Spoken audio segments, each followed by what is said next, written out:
In LA tonight, this is going to be interesting. The Lakers had such a great fight at the end to get that home court, and then they gave it up in game one. I know, Boogie, we're not supposed to panic after the first game, but it's must-win, as far as one can say. Absolutely a must-win. I don't think any team with championship aspirations want to go down 0-2. Obviously, you know, with that being a realistic thing, that puts a lot of pressure on that team. Obviously, you give the Timberwolves a lot of momentum moving forward. And a team like the Timberwolves with Anthony Edwards and just the way they're wired, you don't want to give that team any more confidence than they already have. So this is definitely a must-win. Do I think it's winnable for the Lakers? Absolutely. I do think we'll get a way better showing from LeBron James. Obviously, Luka's going to, you know, do what he does. They are going to attack him on the defensive end, so I hope he's locked in defensively. I'm sure that's part of the game plan, and the same thing goes for LeBron James. They're the two heads of the snake, and they have to lead on both ends. So this is definitely a must-win game for them, and like I said, no team with the goal of winning the championship wants to go down 0-2. Yeah, you can't go to Minnesota down 0-2 with this team, how you match up with them, how good they can be in the half court defensively. The odds makers are so good, but the fact that they got blown out and they're still 5.5-point favorites is interesting to me. But the Lakers are going to be better. They're going to clean some stuff up. I guarantee you Luka has more than one assist tonight. But they're going to get better. I do think this is going to be a tight game. They just got to match physicality. That was one of the glaring things from game one. They didn't match physicality. They allowed guys to be pushed around. I'm sure that'll be something that they'll adjust to. And they also got to guard the three-point line. Now that they know that Minnesota likes that three, they got 6 different guys that at least hit one, and you had Ant-Man get hot. That's got to be something that they adjust to as well. They got to make them play inside the line.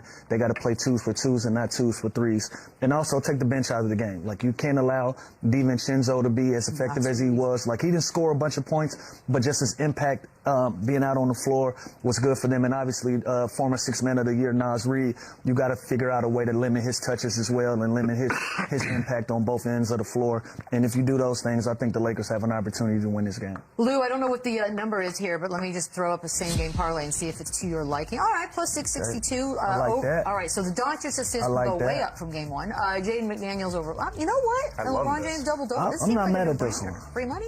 Yeah, I'm not mad at this. Nothing is. I've learned that the hard way. Never call it a lock. I'm not mad at this one. But actually, this one feels. The LeBron double-double, we got to get it in assists or rebounds. I don't know which one. He hadn't been rebounding at the clip that we're accustomed to LeBron having, but you know, I wouldn't mind it. I wouldn't mind that same game. They can't. They won't lose this game. They can't. They won't. They can't. All right, we take a quick break. More on the other side. I don't think they will.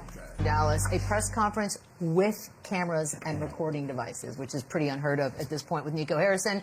And he was asked immediately, why should you not be fired? His response was, I've done a really good job here. Chandler, take it away. He's got to stop doing media. He's not good. he's not good at media, and he keeps doubling down. And again, I respect what he's doing, holding his position. He's made a trade, and we cannot judge him based on what he's done yet. Until this team is fully loaded next year, healthy, I get that. He's got to be able to connect with the fans that are upset. He's got to be relatable. He's got to understand that. That's out. There's 20,000 people, but so stop doing this. This is making it worse. The one with no cameras was even weirder, and which he didn't want to do, by the way. That was an ownership thing. Like, and then some of the stuff he said in this is just so cringy. And he was literally throwing some softball questions yesterday, and he struck out. Like it was a bad performance, and it's just. You made your decision. Again, that's part of the job. He clearly thought that was best for the franchise, which you agree to or disagree. Accept that people were upset. Be relatable. You don't have to keep doubling down, not acting like you didn't realize how important Luka was to the city and the franchise. The stuff I read later that we're going to talk about guys that meant a lot to me when I was in Dallas too, it's just Bush League, and it just doesn't make sense that he keeps talking and keeps saying this. The only way I think he gets out of this is if the Mavs win a championship next year. Next year? I think if not, I think he's gone. Like I think he's dug a hole so deep. He's offended so many people. He's offended an entire city just based on one decision he made. And discretion. Yeah. Like it's just a slippery slope. He's just got to stop talking. He's got to stop doing media. He's not a great public speaker. I mean, look, not everyone is. I get that, but it's becoming really problematic. Boogie, he was also asked if he was surprised by the reaction of the fans, and then he said, "quote about Luka, I knew he was important to the fan base. I didn't know to quite what level." Crazy. How is that even a possible statement? I need Nico's plug. Nico's what? His plug, man, because he is on another planet. With some of the things that he said, through all the madness, you know, I can look at things through a different lens. And Nico, I can say I actually respect the fact that you're going out your way. Right. I'm okay. You're going out. You're going out your way, and I can respect that because in this business, it's always an end date. It's always an end date. So I respect you for going out your way, doing it your way. Respect. But that doesn't mean you're doing it the correct way. Hire PR. That would be there you know is my PR.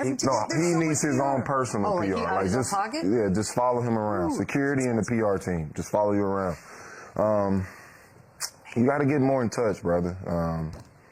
You know, actually listen to the reactions from all of this. I think you should take that in, and I think that'll help you realize, you know, how important Luka was to this fan base and to the city. But he's not new. Like I get that the owners came in; they have no basketball knowledge. I don't think this decision was his. I can't sit up here and honestly feel like this was a decision that he made on his own. I won't believe that. You think he wants to be fired, and so he's going to continue? Because I think he might, at this point, just be saying things to, you know, speed up the process. Like just get me out of here. But I can't sit here and say I feel like this was a decision fully, you know, from him. I think this came from above him. He's the scapegoat, and he has to live with it. But I can't. But it doesn't make sense. The fact that he says it doesn't make realize sense. it, like, how could you not? And if I'm Patrick Dumont and I'm a new sports owner and I don't know much about the NBA or basketball, I hired this guy to know that and to know these repercussions and these, you know, insane, like, severe ramifications that are happening because of this decision. So the fact that he's saying he didn't realize that, number one, I don't believe him. Number two, if I'm the owner, that bothers me more that this is the guy in charge and he wasn't aware of the kind of backfire that this is going to create. It is problematic. Like, that is problematic alone. What if this came from the owner, though? Then by the way, and part of me does feel for him. Like, his daughter getting bullied and stuff, the 20,000 people getting booed, like that's not fair. I think like this was an ownership decision. But at the end of the day, he's not helping himself because every time he talks, he doesn't sound great. Every time he talks, he doubles down and offends somebody. And then this article that came out yesterday was one of the most bullshit things I've ever read. Do we want to get into that right now? Sure. Oh, well, let's get into it. All right, so Tim McMahon had an article, and in that, there's a lot in the article. He said that Nico overhauled the health and performance group, which was including the firing of a very long-time director of health and performance, Casey Smith, who everyone, by all accounts, loved, including Dirk and Luka. And according to that, Nico felt threatened by him and thought that his voice carried too much weight in the organization, Chandler. See, this is where it gets tricky with Nico, because you feel bad in one hand and then you read this article. The problem with this is Casey Smith is fantastic. You know Casey Smith. He was the trainer for the team